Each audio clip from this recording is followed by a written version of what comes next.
Private Equity Talk, der Podcast des Private Equity Magazins. Okay, good morning, good evening, good day, wherever you may sit.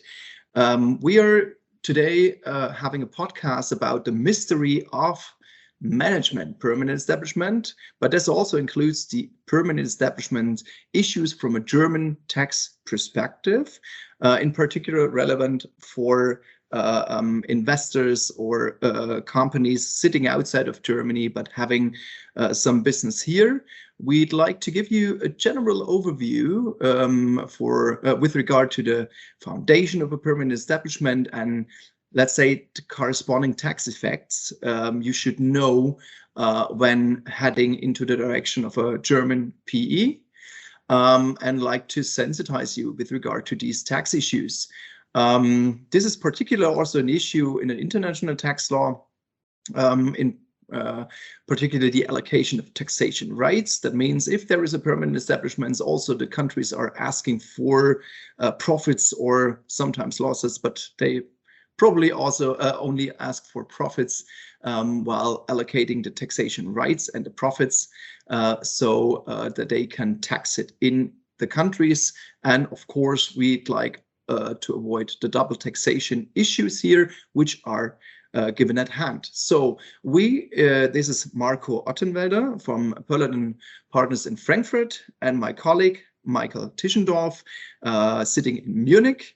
Michael, would you just give a brief overview about what you're doing all day long in the tax area? Yeah, of course, Marco. Thank you. Hello, everybody. My name is Michael Tischendorf. I'm a tax lawyer and tax advisor with Pöllert in Munich. And I advise family businesses, family offices, and individuals on, in principle, all aspects of succession, tax planning, or relocation, for instance, but also foreign foundations and trusts whose beneficiaries are Germany-based, are German tax residents, and thus subject to German income and gift tax. So these are some of my core fields of expertise.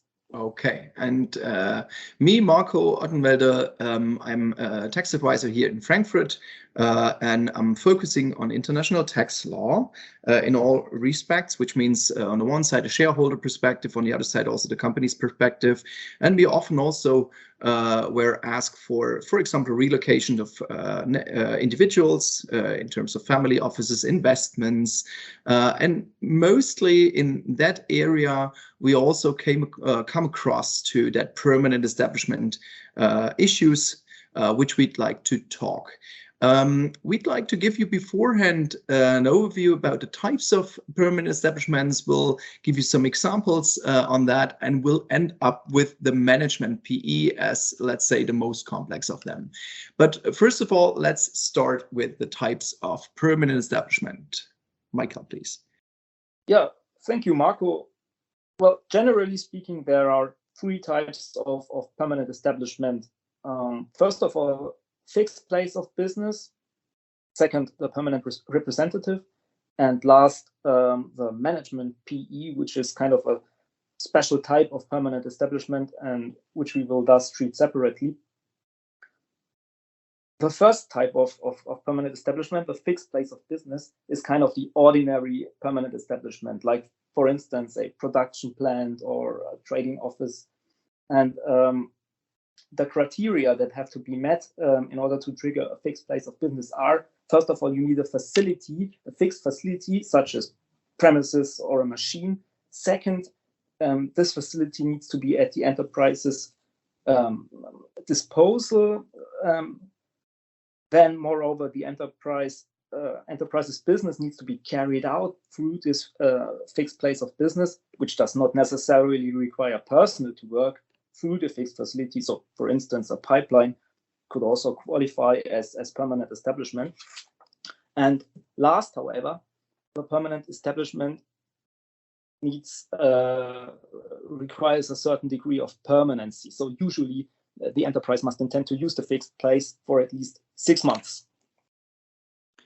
Yeah, that's quite interesting because let's say the disposal question, which means it's on the enterprise disposal, is quite relevant in terms of the home office question, because home offices are treated quite differently in the different states or countries. So from a German perspective, typically a home office should not lead to such a fixed place Michael described. Because typically it's not at the disposal of the enterprise. However, other countries like Austria, for example, do see that, because if for example, you're sitting there with a laptop and a mobile, then you might create a home office permanent establishment in that country. So there are double taxation issues in there, but currently in Germany, it's not like that. Currently, we do not have the home office as a permanent establishment immediately, but that's not carved in stone.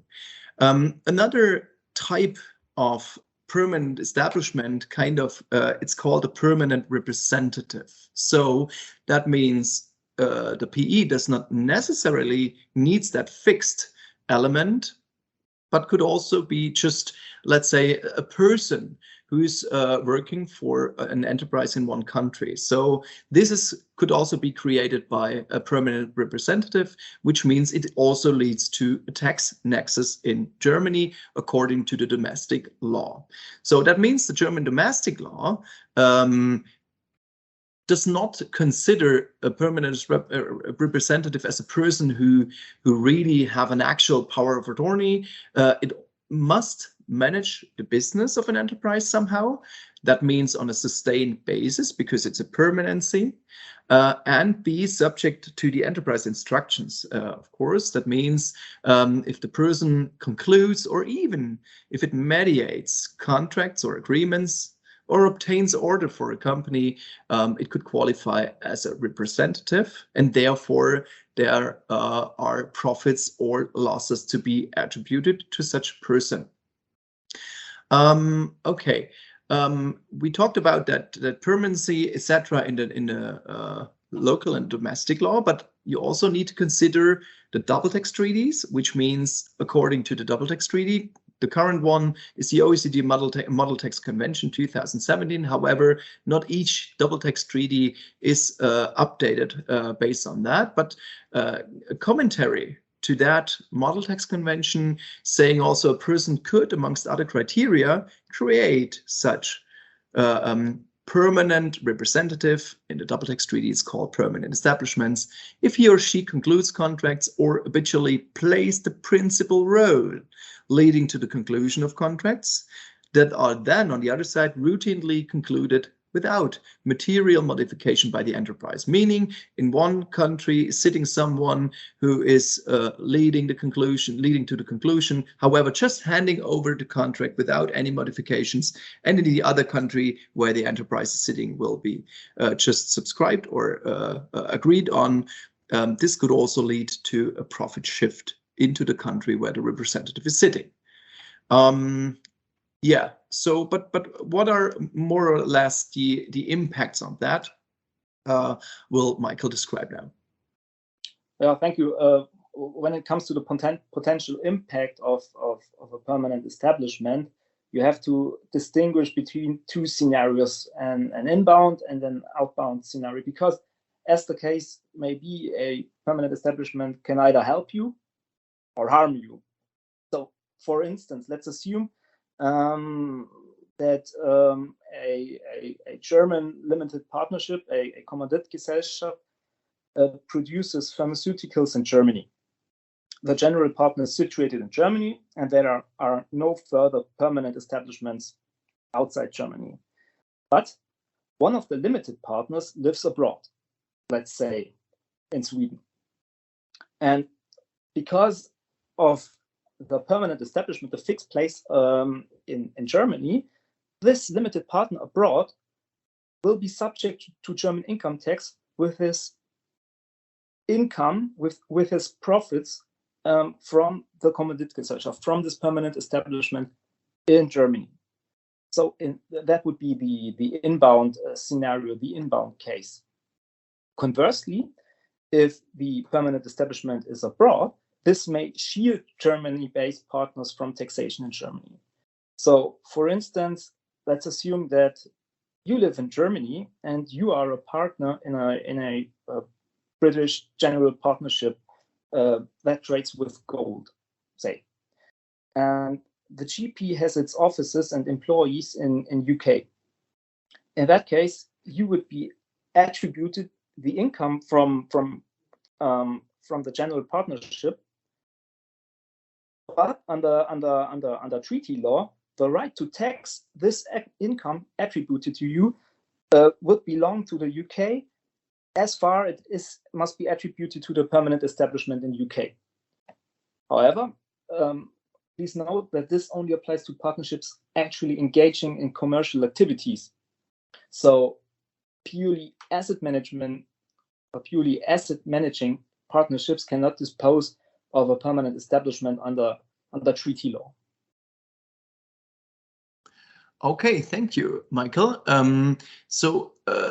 Understanding that potential impact from inbound and outbound cases, there is actually important to understand that this shield, which Michael talked about, to shield German-based partners from taxation in Germany, might be, let's say, erased by a double tax treaty, because sometimes it depends on the income types. For example, there could be a switchover, which means shielding, which means profits are only to be taxed in one country, but the switchover may lead to a taxation of profits in both countries, but by deducting then taxes of the other country. So it needs to be seen that this is individual case. An individual case needs to be, let's say, seen or advised individually. So coming to the next step is the so-called management PE. The management PE, we're talking, let's say, beforehand with regard to the impact, but a management PE, just briefly, it doesn't need a place of business in terms of having a fixed place of business. It could also be, for example, the home office or the let's say, the office of a manager of a company, according to the German domestic law. So if there would be a management PE, because a manager of a company situated outside of Germany is active in Germany and is doing the daily business here, this could lead to that management PE here in Germany. But what are the effects? On the one side, of course, the question of attributing of profits and costs, etc. But more severe is, let's say, tax consequence that the outside company or the corporation, which is sitting outside of Germany, could be taxable in Germany by assuming its residency here. So having a management PE in Germany might lead to a corporation situated outside of Germany being taxable tax resident in Germany, so which means double resident, and that leads to double tax issues typically. So Michael will give you an example with regard to that. So let's see what happens. Yeah, let's assume that you have a Polish software company with 10 employees, and you are the director of this company, and you are also its sole shareholder. You and your employees, you work from home in Poland, and now you decide to move to Berlin, Germany, and to work from your rental apartment in Berlin. So under these circumstances, you would be very likely to trigger a management PE in Germany in your apartment, because a company has its place of management where it makes its day-to-day decisions. So in principle, the decisive question is where the decisions of the board of directors are prepared and actually made. If the company has more than one directors, then you would have to determine the center of business management. If that is not possible, then the enterprise also might have several different management PEs. So this would be the case, for instance, if there were a number of directors entrusted with equivalent management tasks performed from different locations. However, as you are the company's sole director in the present case, your company would be very likely to trigger a management PE in Germany. Now, what would be the consequences? First of all, the Polish company would become a tax resident in Germany and thus subject to German corporate tax with its income worldwide, unless the income can be attributed to a permanent establishment abroad, for instance, in Poland. But as Marco has already said, it is unclear whether the home offices of your employees in Poland can qualify as permanent establishments. Furthermore, of course, as a German tax resident, the company would have to file annual corporate tax returns in Germany. And moreover, as you, as a director, have lent your apartment to your company, this would lead to a so-called business split in Germany. What's a business split? A business split is a further commercial activity that you carry out in Germany by lending your apartment to your company. That means that your company, the shares that you hold in your company, would become a business asset, and that means that the dividends that you receive from your company would qualify as commercial, as profit income. Marco, do you want to add something? There are lots of things what we've learned. There are lots of things now we have to consider in such situations. So, as Michael said, there are many criteria which could lead to a management PE, which could then lead to the tax residency, etc. So basically, we need to have a look into each case because, for example, our practice work shows that the different business concepts of different companies leads to different impressions in terms of when a management PE would be there in Germany, for example, and when not. So there is no clear line saying, yeah, in this case it's like that, in this case it's not like that. So basically you need to have a look on that. And what moreover is also relevant here, which is also part of the example, when you, as the director, go back to Poland, for example, so leave Germany, consistently leave Germany, quit the rented apartment, for example, then you do also have kind of an, let's say, taxation. It's kind of an exit tax. It's not an exit tax, which probably based on having a share in a company, but an exit tax of such company having a permanent establishment in Germany. So the Polish company does have the permanent establishment in Germany. There were probably some goods, assets attributed to that permanent establishment, and when these assets went up in value during the time you stayed in Germany and you leave Germany, Germany will ask for tax that hidden reserves, that built-in reserves when leaving the company. So it could lead to exit taxation, and it's not only the assets but also the chances and risks of the company, which might also have been attributed to Germany. So basically, have a look into your business when there are, on the one side, potential permanent establishments based on fixed places, based on permanent representatives, based on, in particular, management PE. And on the other side, be sure or be aware that the compliance which have been made in Germany, hopefully is correct in that sense, that also the bookkeeping is correct in terms of the permanent establishment. And if there are any questions, feel free to call Michael or me and also our colleagues working in that area to clarify those and to make you sure that everything is okay under the German tax perspective. So have a good day and thanks for listening to us. And yeah, let's come to us when there are questions left. Thank you very much. Goodbye. Goodbye.